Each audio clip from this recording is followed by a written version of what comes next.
Gostaria que vocês explicassem o significado do rebatismo, pois muita gente está questionando que somente os adventistas o fazem. Professor, que história é essa do rebatismo? Isso é bíblico? Por que a igreja adventista faz ou tem o ato do rebatismo?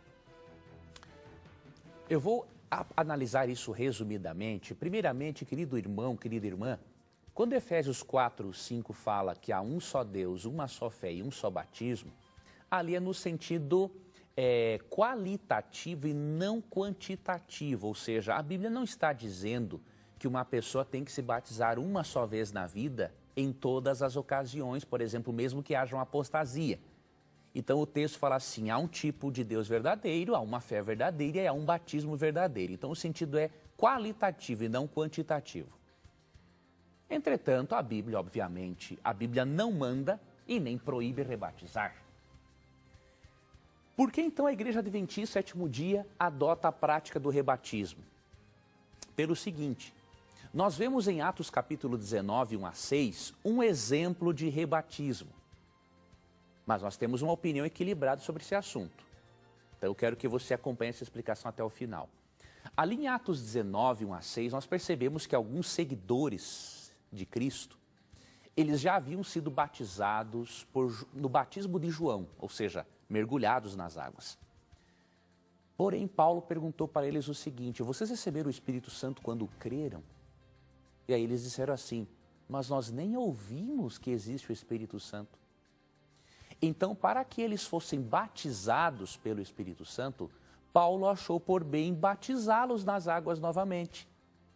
Porque eles não tinham um pleno conhecimento da pessoa de Deus. Então isso nos mostra que mesmo que a Bíblia não mande rebatizar, ela também não proíbe.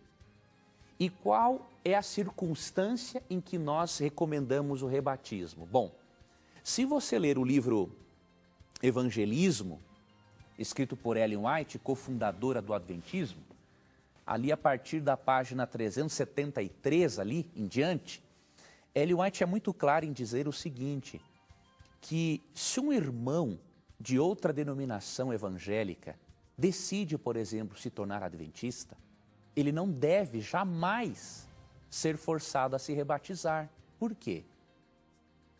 Ele expressou já a sua fé em Jesus por meio do batismo.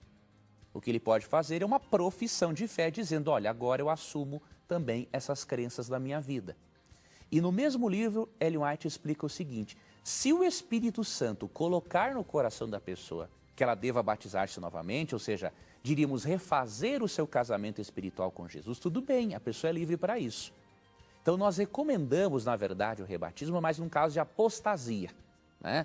Por exemplo, o indivíduo, publicamente, ele trouxe vergonha para o nome de Cristo, ou desfez o seu matrimônio espiritual com Cristo. Nós entendemos que se publicamente ele desfez o matrimônio espiritual com Cristo, publicamente ele deveria refazer por meio de um novo batismo. Então, se você quer entender realmente a nossa visão sobre o assunto, né, leia o livro Evangelismo a partir da página 373, que aí você vai ter a nossa compreensão equilibrada a respeito desse tema.